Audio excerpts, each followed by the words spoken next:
Good morning. I'm Syahira from 3IX. You may remember the performance BJ and Alia did last prefix night, originally written by Phil and Sarah Kay. My class has been studying a few of Sarah Kay's pieces, and we were inspired by her to make poetry come alive. Each assembly, a couple of us will be presenting spoken word poetry to encourage students to participate in forensics. This will go on until the end of term. KDJ has been attending forensics for the last 15 years, competing amongst Southeast Asian institutions, and we have been doing very well in each competition. To start off, we have Kar Mun and Frieda, followed by Arina Adnan. Hope you enjoy.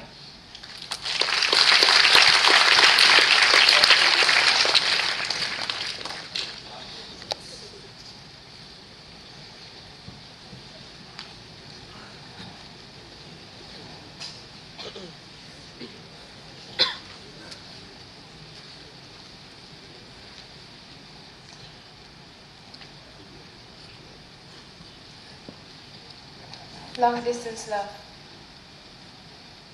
I have fallen in love with far too many postage stamps. When you appeared on my doorstep, wearing nothing but a postcard province. No, appeared is the wrong word. Is there a word for sucker punching someone in the heart? Is there a word for when you're sitting at the bottom of the roller coaster and you realize that the climb's coming, that you know what the climb means, that you can already feel the flip in your stomach before you even move? Is there a word for that? There should be.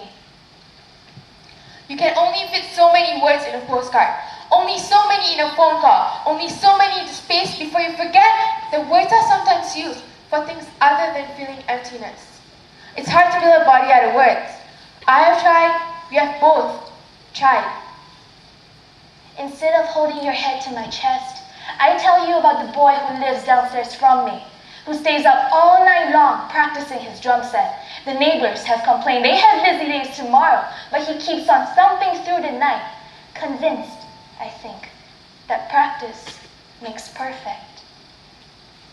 Instead of holding my hand, you tell me about the sandwich you made during lunch, how the lettuce fits so perfectly with the pickles. Practice does not make perfect. Practice makes permanent. Repeat the same mistakes over and over again, you don't get any closer to Carnegie Hall. Even I know that. Repeat the same mistakes over and over, you don't get any closer. You never get any closer. Is there a word for when you win tug of war, when the weight gives in and all the extra rope comes hurtling towards you? How even though you've won, you still wind up with muddy knees and burns on your hands? Is there a word for that? I wish there was. I would have said it when we were finally sitting together on your couch, neither one of us with anything left to say. Still now, I send letters into space, hoping that a mailman somewhere will track you down, recognize you from the descriptions in my poems, place a stack of them in your hands and tell you there's a girl somewhere out there that still writes to you. She doesn't know how not to. Thank you.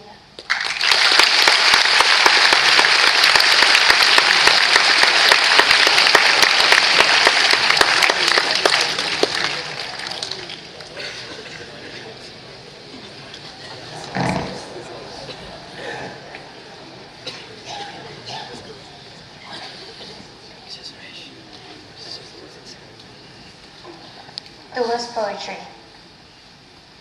Without question, you are the worst thing that ever happened to my poetry. And I'm serious. I've heard about writer's block, but this is ridiculous. My poetic fluidity has dried up faster than a woman hitting menopause, to the point where this dry spell got me praying for some sort of inspirational discharge, the leaked foams of gray matter in my brain. And see what I mean? I've been thinking for far too long from my heart instead of my head, and I think maybe people starting to notice. And I've got reputation to uphold. No, it's not my time of the month, so don't ask. It's my time of the day, or what it used to be when I can just sit down and write a really greedy, angry poems just seething with angst. But now I can't because you make me too damn happy. Or should I say sad? happy because I used to watch the Face of Nation for international news and the daily shows for international hope turned out to be a great political satire, right with biting wit and sarcasm. But I don't watch those shows anymore because you've got me watching the stars. And I don't mean Brad and Angelina. I mean those stars who've got me watching them, thinking whether you're watching the same ones as I am. Maybe that would be good hope. This is crazy, like a slap across the face of my muse, who's had to stand for so much abuse. She's threatened to leave my side, leave my mind. I tried to tell her, please, just not a good time, but she leaves me with my pleas and really bad rhymes. And I can't do this anymore. I refuse to let my words sink to such a level of atrocity. Refuse to submit to roses are red, violets are blue. My poetry sucks and it's all thanks to you.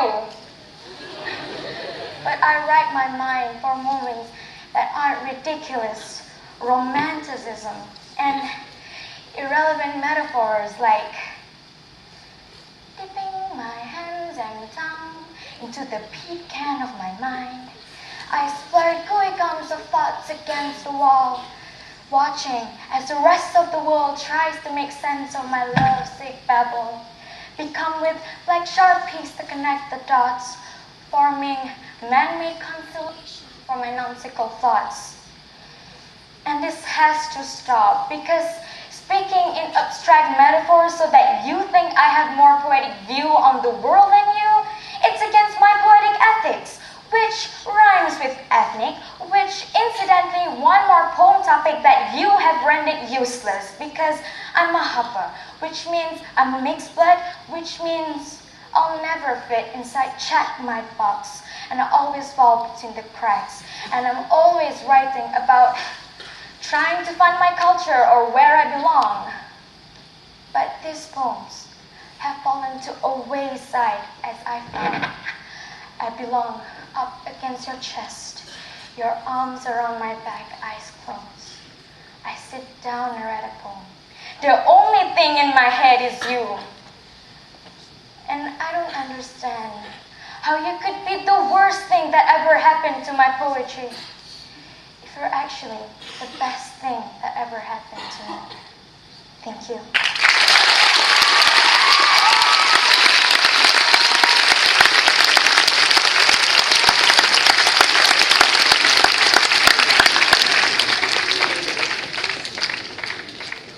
Thank you, 3i, for that inspiring end to the assembly. As time is quite pressed, we won't have the school song, we'll just go straight to lessons. Thank you.